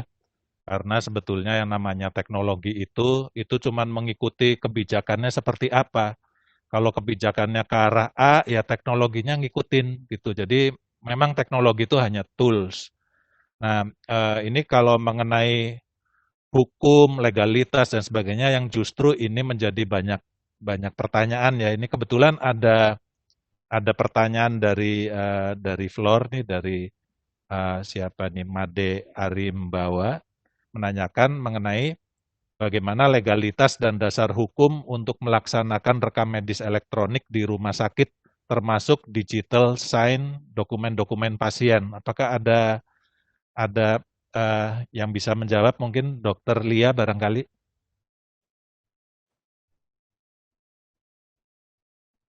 Masih di mute, Dok. Nah, oke, jadi kalau misalnya saat ini tuh peraturan Menteri Kesehatan yang terakhir tentang rekam medik tuh nomor 269 tahun 2008. Lumayan ya, 2008 tuh 12 tahun yang lalu lah kira-kira. Nah, ini sedang digodok nih. Jadi memang sedang dibahas terus di tingkat kementerian, rumah sakit juga diundang, diminta untuk masukan. Ya mudah-mudahan sih cepat keluar ya, karena di situ nanti akan ada tuh istilahnya apa yang kita bicarakan di sini, terutama tentang IT ya. Jadi IT ini akan seperti apa? Mungkin ini lama karena baru bikin, tatonya ada lagi yang baru bikin gitu ya. Jadi memang harus cepat-cepat. Jadi harus ada nanti perbaikan dari Permenkes 269 tadi yang saya sampaikan. Mudah-mudahan kalau ini sudah jadi, kayaknya hampir jadi sih. Itu yang electronic medical record dan sebagainya itu akan lebih mudah. Ada pertanyaan, udah bisa ya? Udah bisa rekam medik, kecuali satu, inform consent itu harus tanda tangan asli. Jadi kalau inform consent kita masih tanda tangan asli, dan kalau yang electronic receipt dan sebagainya itu sudah bisa, nggak ada masalah. Jadi sekarang juga kita udah pakai, jadi dokter ya kan, aduh senang banget tuh farmasi pakai electronic receipt, satu nggak usah pusing baca EKG kan, tiap hari baca EKG, baca rumput. Nah tapi sekarang tentu mengurangi kesalahan akibat salah baca. Terus kemudian dokter juga dibimbing, mau nggak mau obat kan jenisnya macam-macam. Dengan adanya e-resip, kita cuma masukin apa, kalau salah dikit dia udah langsung kasih kode. Ini obatnya jumlahnya sekian, dan nggak boleh lebih, karena BPJS kita juga hati-hati kan. BPJS kita masukin tuh protokol BPJS-nya gimana. Nanti yang lebih canggih lagi interaksi obat dimasukin. Jadi betul-betul sebetulnya sangat secure. Nah kalau ditanya mau nggak kita beli misalnya untuk bisa bikin e-resep, atau mau nggak kita mengeluarkan ya, rasanya nggak ada biaya yang rasanya nggak mubazir gitu. Yang penting itu tadi, benar nggak manfaatnya itu bisa dirasakan. Kalau misalnya salah baca resep itu mengakibatkan rumah sakit bisa tutup karena dituntut, ya masa rumah sakit nggak mau ngeluarin untuk sesuatu yang lebih aman gitu. Jadi intinya itu tadi, apakah manfaatnya itu dirasain nggak sama orang penggunanya. Nah kalau bisa itu dipakai jadi manfaat, rasanya kalau biaya itu ya masih bisa dibicarakan lah gitu. Apalagi kalau sekarang dari kementerian-kementerian sudah mulai turun tangan untuk bisa membantu kita. Ya baik, terima kasih Dokter Lia. Ini coba saya tanya Dokter Linda ya. Itu apakah di Pertamina itu tadi kan dokter, pertanyaannya itu ada hubungannya dengan digital sign dokumen medis pasien. Kalau di Pertamina itu apakah sudah melaksanakan seperti itu atau belum tuh Dokter Linda? Jadi kalau untuk digital sign belum. Belum ya. Belum ada aturannya. Kami tidak, apalagi inform consent enggak boleh. Oh iya, baik. Terima kasih Dokter Linda. Ini ada pertanyaan lagi nih dari Ibu Unity Made, ya, menanyakan mengenai bagaimana legalitas konsultasi online, bagaimana dengan standar akreditasi. Barangkali saya tanyakan ke Dokter Lia. Iya, kalau telekonsultasi kan sebenarnya udah ada tuh aturan dari Kementerian Kesehatan ya. Artinya yang menyatakan bahwa kita boleh itu Permenkes 20 tahun 2019. Jadi kita boleh melakukan telekonsultasi dengan catatan. Artinya kita mempunyai data medical record-nya. Jadi kita punya data dari pasien tersebut.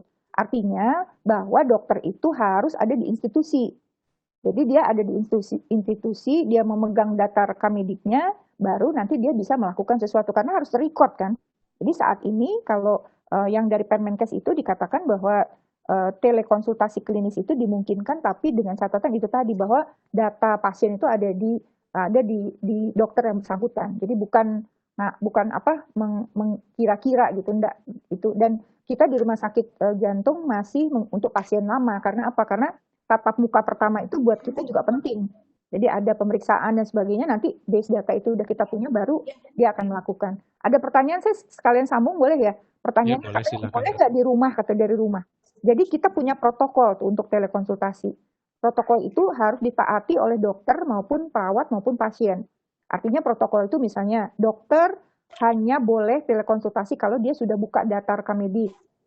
Dan dia boleh di rumah boleh, tapi telepon yang digunakan itu teleponnya dari data telepon rumah sakit. Jadi bukan telepon yang umum gitu. Kita nggak membiarkan HP personal dipakai untuk telekonsultasi ini. Jadi akan dibagikan telepon-telepon yang memang ada VPN-nya untuk rumah sakit dan dia bisa buka rekam medik itu. Jadi sebelumnya pendaftaran 24 jam sebelumnya. Terus dia harus tahu jam berapa, dan waktu jam telekonsultasi pasien dokter duduk manis, nggak boleh pakai daster, harus pakai baju jas putih. Artinya benar-benar dia gambaran situasinya bukan di dapur gitu kan, dia seperti di rumah ya, tapi boleh dia harus menggunakan jas putih. Jadi berpraktek, namanya juga praktek. Jadi praktek karena ada biaya konsultasi kan ini. Nah dia jadi pasien setelah mendaftar dia bayar dulu, bayar konsultasi. Nah itu setelah itu baru dia boleh pada jamnya besoknya data rekam mediknya udah ada di dokter masing-masing. Dokternya udah tahu siapa pasiennya dan dia baca dulu. Setelah itu baru dibuka pintu konsultasi. Jadi kita ngikutin aturan lah, bukan sangat berhati-hati begitu hati-hatinya kita dengan telekonsultasi. Dan biasanya hanya berlaku untuk pasien-pasien yang berpenyakit kronis. Nah, tidak boleh ada tadi misalnya kayak e-resep, tidak boleh ada obat narkotika. Tidak boleh ada obat-obat yang berbahaya untuk efek samping. Jadi daftarnya pun banyak. Jadi ini kayaknya ngomongnya gampang, telekonsultasi, tapi aturannya ratusan.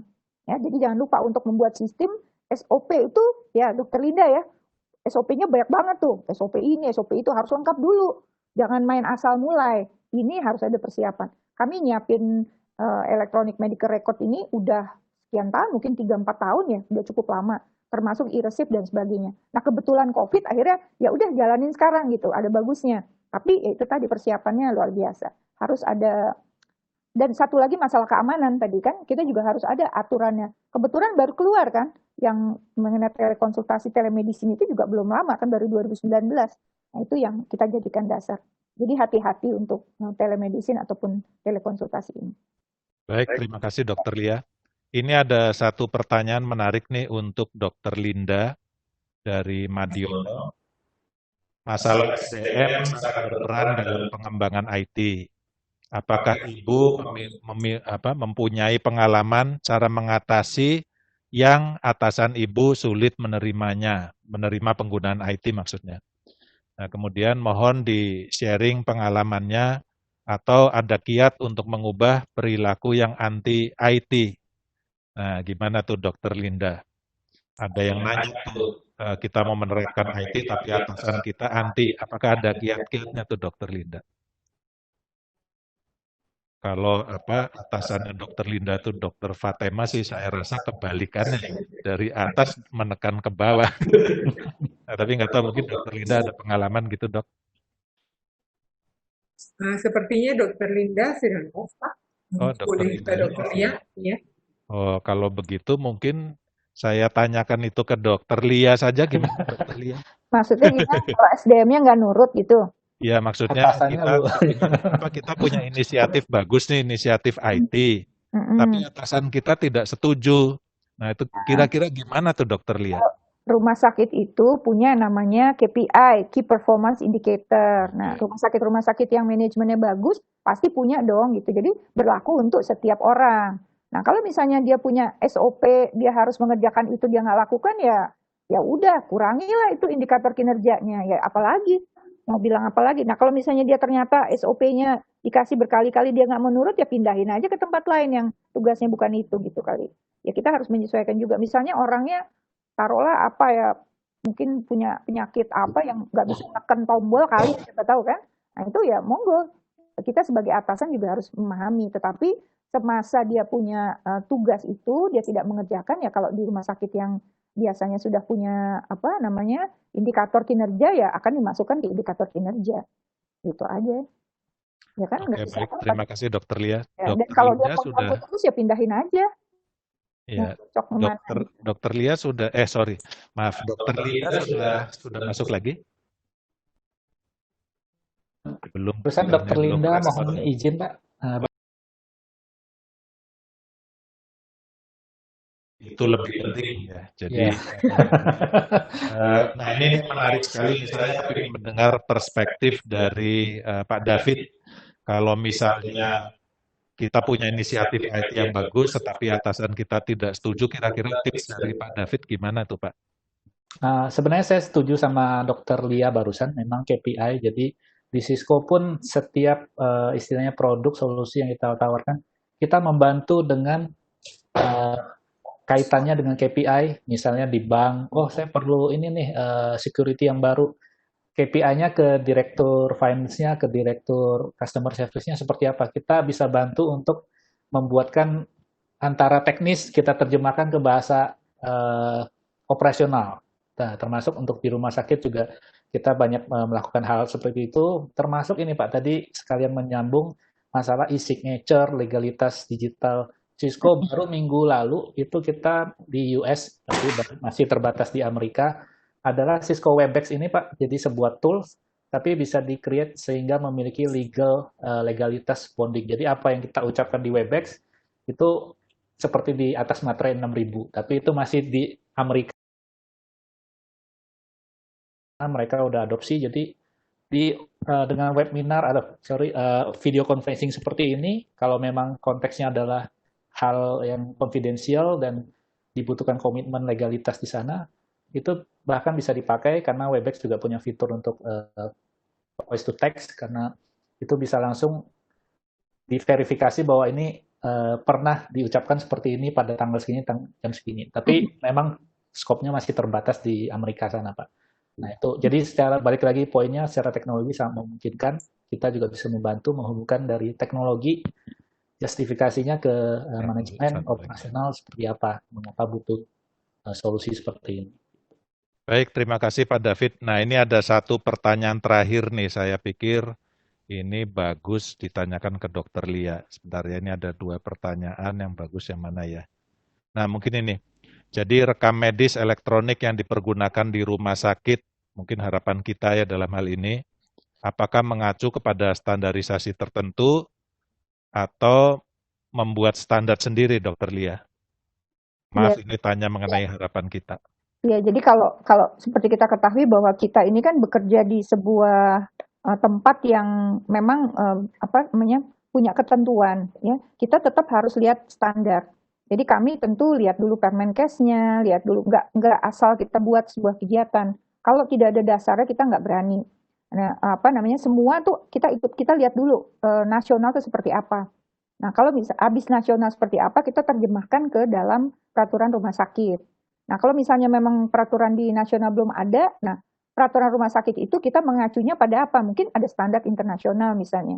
Jadi semua, apapun keputusan dari manajemen itu tidak boleh hanya berdasarkan intuisi.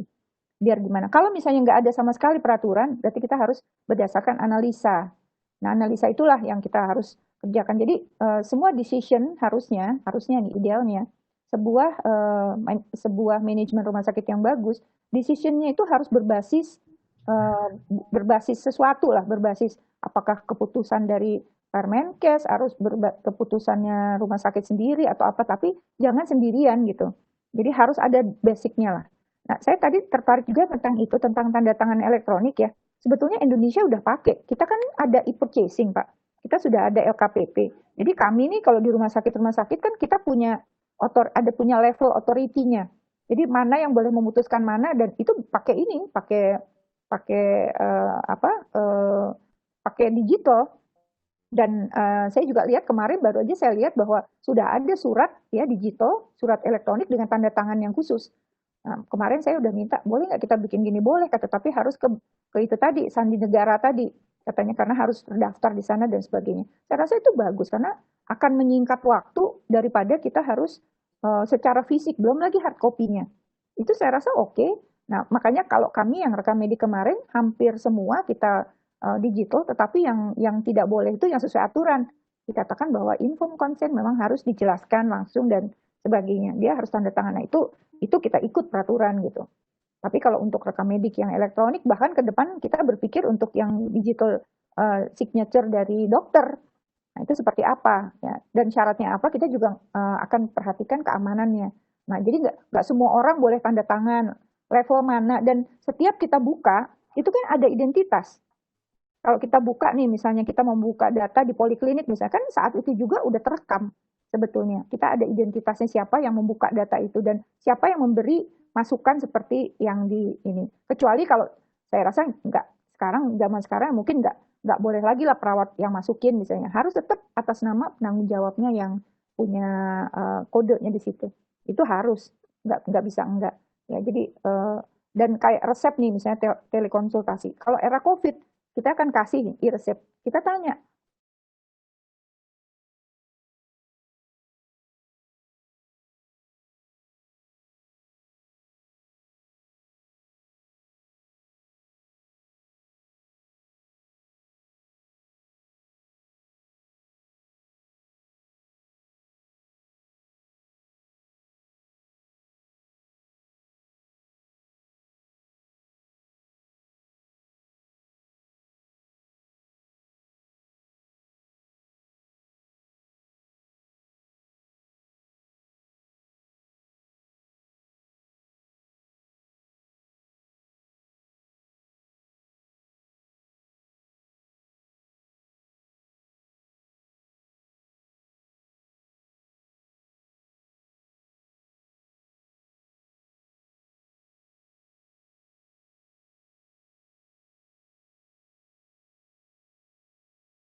mengenai peraturan, standarisasi ya. Dan kalau itu menyangkut ke standar itu kita bisa tanyakan nanti ke BSSN, Badan Cyber dan Sandi Nasional. Nah, kemudian kalau dari sisi teknologi sih teknologi akan mengikuti saja. Jadi peraturannya bagaimana, standarnya bagaimana, best practice seperti apa, maka teknologi akan mendukung. Saya juga tadi mendapatkan kesan bahwa Persi di sini sangat mendukung transformasi digital ini ya. Kalau misalnya mau mendapatkan contoh juga kita sudah melihat adanya rumah sakit pusat Pertamina. Barangkali itu yang bisa saya simpulkan. Untuk berikutnya saya kembalikan ini ke pembawa acara Dr. Grace. Wassalamualaikum warahmatullahi wabarakatuh. Terima kasih Pak Tony. Ini pembicaraan yang sangat menarik karena masih banyak pertanyaan yang mungkin belum bisa dijawab. Tetapi memang kita tidak bisa mengumpulkan semuanya dalam satu sesi. Mungkin akan bisa kita bahas di sesi-sesi berikutnya. Dan jangan lupa untuk para peserta, Anda yang ikut di sini akan mendapatkan IT-ID rumah sakit. IT-ID rumah sakit ini gunanya untuk apa? Mungkin kita dengar Pak Tony, apa gunanya IT-ID rumah sakit itu bagi para peserta? Mungkin boleh sedikit dijelaskan? Iya, jadi sebetulnya inisiatif yang sangat luar biasa sekali ya. Ini kita itu kepingin membuat suatu komunitas CIO di seluruh rumah sakit di Indonesia. Karena sektor kesehatan ini merupakan sektor yang agak tertinggal kalau dibanding sektor yang lain dari sisi pemanfaatan teknologi. Padahal kita di sektor kesehatan itu teknologi berperan sangat penting sekali ya, tidak kalah dengan bank. Kalau bank itu masalah keuangan, kita masalah nyawa. Jadi teknologi sangat bisa membantu. Oleh karena itu pemahaman mengenai teknologi, kebijakan dan sebagainya itu sangat penting di seluruh rumah sakit. Dan kita berinisiatif membuat suatu komunitas CIO di Indonesia. Nanti setiap peserta pada event-event seperti ini akan kita daftarkan dan masing-masing akan mendapatkan single identity. Nantinya akan kita kembangkan dengan single identity itu. Bapak, Ibu, dokter semua bisa login masuk ke situsnya Persi dan bisa mengakses semua layanan tanpa harus login lagi. Nah, dari situ juga nanti kita akan buatkan suatu forum ya, di mana Bapak Ibu dokter itu bisa saling diskusi, sharing pengalaman dan sebagainya. Tidak ada yang ditutup-tutupi, tujuannya adalah kita semua belajar untuk maju bersama Saya juga di sini ikut belajar.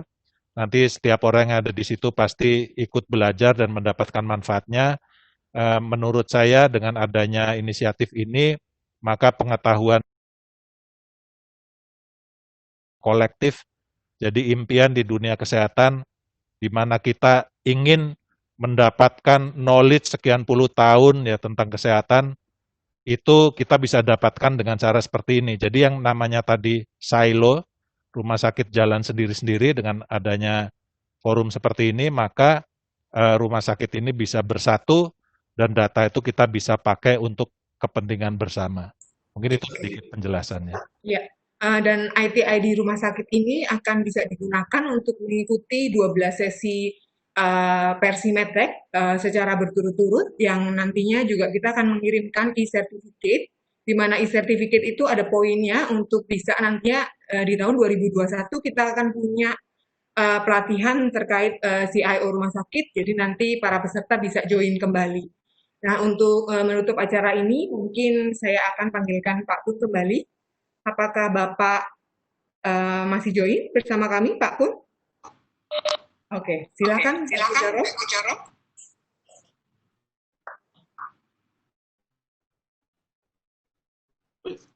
Hei, apa nih, Chris?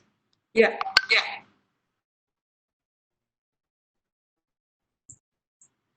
Oke. Aduh, saya sambil lari-lari. Oke, terima kasih ya. Saya tadi sambil mendengar, menyimak, gitu luar biasa. Memang ini harus dijawab dengan satu langkah-langkah berikutnya di maintenance ya. Di maintenance, aplikatif dan aplikasinya juga bagus, tapi itu juga sekaligus terukur. Terukur ini keberhasilannya terukur dengan baik atau tidak, sehingga kita tahu kurang lebihnya.